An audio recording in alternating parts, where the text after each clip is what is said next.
Welcome to my new podcast. I am Jeff Buttigieg, the CEO of Remax Malta. It is my mission to enable others to see their true value so that they can become a better version of themselves. The Strive to Thrive podcast resonates with my mission in that I feel that I can give a lot back to the community. Aspiring business people and real estate agents will gain knowledge from my 20 plus years experience in business and in life. I will be interviewing successful people from all walks of life with an emphasis on providing you knowledge and inspiration. So join me on this journey where we will learn from the best and become better versions of ourselves. I look forward to seeing you on the other side. Today I have Alex Falton. He's a coach, leadership coach and trainer. He's been doing this since January 2020. He just told me a bit about his experience and how he got into this business. Previously, sales profession. So I'm assuming that he learned a lot where he felt that he could apply his skills and what he's learned and help others. In fact, one of his mottos is unlocking people's potential so they can become a better version of themselves. So Alex, thanks for coming on Strive to Thrive. It's a pleasure. I've heard a lot about you in your profession. Since you have a new page, the idea of Strive to Thrive is to inspire people that are looking to, level up in their lives, level up in their career. And coaching is something that I really believe in. I do use a coach myself. I'm very active in learning. I'm avid reader. I'm learning all the time. When I go to Remax conventions, I'm always attending the conferences. And if there's a course here and there, I attend, even if it's a basic course. So tell me a bit about you, your profession, and how, what is coaching? Why do people need a coach? And let's kind of remove that myth that you're a coach because you're not good enough, or that is all wrong, because I've learned that coaching is something that most of the biggest business people in the world have a coach. So tell us. Thank you for having me, Jeff, and it's a pleasure being here. I've been in sales for 18 years, and over the journey, I always felt the need to grow, and I didn't really find the resources to grow. Most training was done in the real estate, but in other sales roles, there wasn't this training or coaching element. So one fine day, I started off my business, taking a big leap of faith, and I said, okay, if I needed this, I'll create something, because I'm sure someone else needs this. So I started my own business in coaching and training. So, and as you said, it's very, very important that people take responsibility of their own personal development. Being coaching, mentoring, reading, audiobooks, webinars, anything. It all boils down to taking responsibility of how much you want to grow. And then it reflects on your results.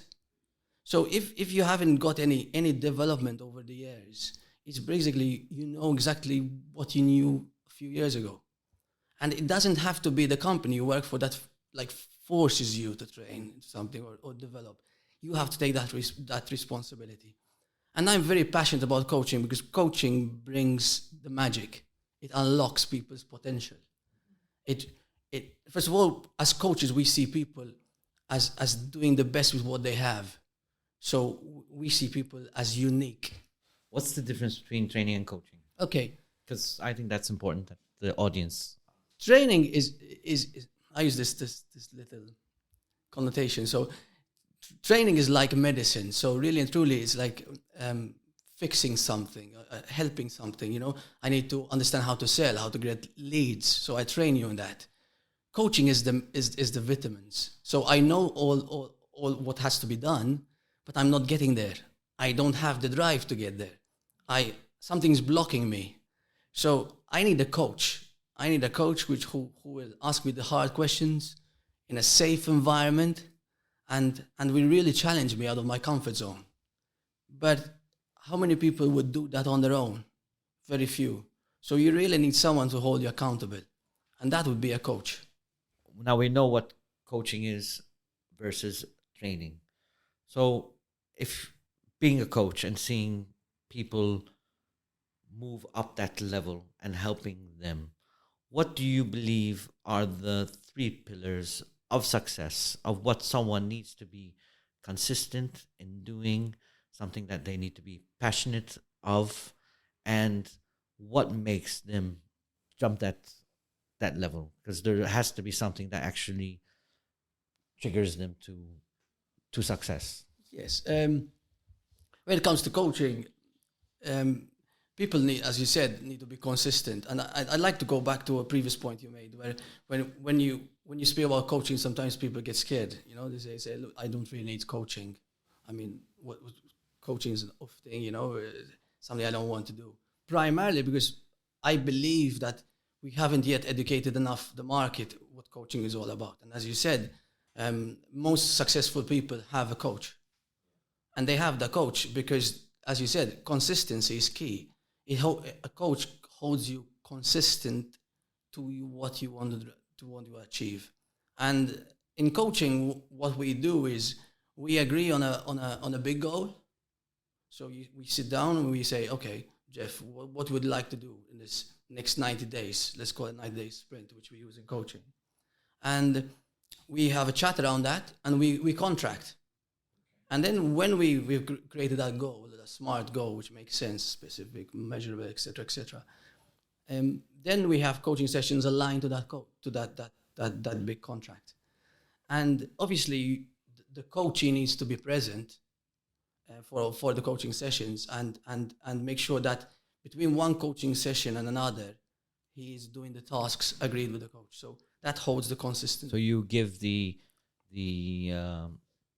person tasks to do to level up. Not really. I don't really give him the task. We agree before we start the coaching that I will task him. The task comes out from the coachee. So I would ask you the task. And then in that case, I will hold you accountable for that task. So I will never force you to do any task you don't want to do because you won't do it. Yeah. And the moment you come up with that task, it's already half done because it's coming out from you. Yeah. And that goes back to sales coaching. A lot of sales leaders tell their people what to do. You need to do this, you need to do that, you need to do this. But if they take the coaching hat, they say, okay, what do you need to do to get there? They're coming up with their own solutions. And the moment they come up with their solutions, they already know how to deploy them. And they own it. Yeah. So as a coach and as a sales leader, I will need to hold my people accountable for their tasks. Right. And I was reading a book the other day, and there was a study by Harvard Business Review. It said 60% of people would leave their leader because they weren't coached. Right. So it's so important that in leadership, and it brings back to what I really do, leadership, coaching, training, it's all sales. It's very important that the leader knows how to wear the coaching hat. And to know how to wear the coaching hat, he needs to understand the difference between coaching, mentoring, and training. So you're saying even heads of department should learn to coach? Definitely. Definitely. And it's not just sales, in any role. Because if you coach people, first of all, you're asking them for the answers themselves. You're making them important because you're actually listening to what they're saying. You're not telling them what to do, so there's no difference in level. We're partnering this. And I am believing in you to come up with the answer.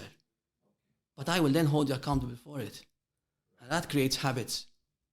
Because if you do the task we asked to do last time, and then the next time you do it again and you get it again, you get into like a snowball effect where you start delivering from a consistency point of view. Everyone can be a leader because leadership is about caring for the people around you. So if you can manage to care for people, you can lead. Now, what can you do? First of all, as we said before, you take responsibility of your own development. So you actually plan it out. You say, listen, I really want to improve in this area. And you set goals. when you set goals, you start visualizing them. It starts to happen. The magic starts to happen. And when we say visualize, you have to see them on a regular basis, ideally every day, somewhere where you can see it all the time. It's on your screen, on your monitor, on your phone, in your car. Just write it down. Write the goals down so you can visualize them. And then you have to stick to them. It's not the motivation that gets you there, it's the discipline. So you start instilling the discipline to achieve that goals. And the third part is breaking down the goals into small steps. So I would like to run the half marathon in March. But if I think about it today, I won't manage. But I need to start thinking of the small steps. So let me go for a walk, for a 1K walk. And then I get to a 2K walk, and then maybe a 5K walk, and a 5K run. So I break it down in small steps. So starting with the first step, like I did with my business 2020. I didn't know where it's going to go. I said, let's take this leap of faith, let's take the first step, and then build on top of that. So really and truly is make sure having the right goals, seeing them, taking an accountability partner who keeps you disciplined to that goals, and finally find someone who will keep you accountable for that goal. Like a coach. Like a coach or a mentor or an accountability partner. It doesn't really need to be a coach. It can be someone who will hold you accountable for it. So it could be a relative, could be someone else. But make sure that they check in on you on a regular basis to see the progress. Thanks, Alex. So where does mindset come into the whole picture? Because if I'm going to be successful and I want it, the mindset needs to be completely different to someone who is just moving along in their lives. So what kind of mindset does someone need to have to actually take that leap and be successful? Exactly. So it's a growth mindset. You have to embrace the growth mindset. So growth mindset means that you can improve. Right. And there's it's scientifically proven that the more you use your brain, the more parts you create, the better you become at that particular thing. So habit, it goes back to habit. So the more I train something particular, the better I get in that particular skill. So you have to embrace the growth mindset. So which opposes the fixed mindset, where we say you're stuck with that. And again, it boils down to taking responsibility for it. So if I want to grow, I will always find the right or the wrong reasons out there not to grow or to grow. It boils down to how much I really want it. And we say mindset is everything. And in sales, it is everything. Because you can be the most experienced salesperson, sales leader, with the wrong mindset, and you don't get any results. So you have to take responsibility of the mindset. You have to make sure you train the mindset, make sure you're refreshing the mindset, make sure you are filling your mindset with the right things. How do you keep it? I'm a salesperson. I'm in real estate, and I hit 6 goalposts. I'm down. I know the mindset was there, but I keep on hitting. How do I keep it? Do I keep reading? Do I keep going back to basics? Do I keep doing what I was doing? How do I keep it? Because I know the coach is going to help me. He's going to try and lift me up. But from a personal point of view, you need to have some positivity. Okay. So the first thing I would do, you hit 6 goalposts. So you're getting close. Start looking at the positive. So you have 6 goalposts. So you had very good 6 chances of closing. So you're coming close to something. Then you really have to think, being honest with yourself, what's missing for me to get the ball in the net rather than hit the goalpost? And then maybe refresh my mindset, because I might be going to my next client with my previous mindset, where I'm going to hit the post. And perception is projection, we say in NLP. So most of the times we see what we want to see. So really and truly, unconsciously, our body language, our tone of voice starts reflecting that mindset. So we need to refresh our mindset. Now what I do, listen to good music, go for a walk, move around, drink a couple of glasses of water, have a rest, refresh, whatever works for anyone. But you need to get out of that mindset. And be solution orientated, I suppose. See what you're doing. Look back. Oh, maybe I should try this. Is that correct? Exactly. Because if I know that particular music puts me in the right mindset, then it will change my tone of voice, my body language, and the words I say. So if I'm going with the right mindset to the next client, the chance of hitting the post is less, because I am projecting that onto the client. So I have to really work on the mindset. And sometimes we get in this vicious circle where we don't stop to break the mindset. So things are getting not the way we like them to get, and we keep on getting them because we're in the same mindset. So we need to stop, and that's probably why coaching helps as well, because it helps us reflect, stop, and say, okay, what have I learned from hitting the 6 posts? What have I done right in those? So what has got me there? Now, what do I need to tweak to start scoring? Okay, thanks, Alex. Thank you. You have a Facebook page? Yes, it's called the Sales Profession Malta.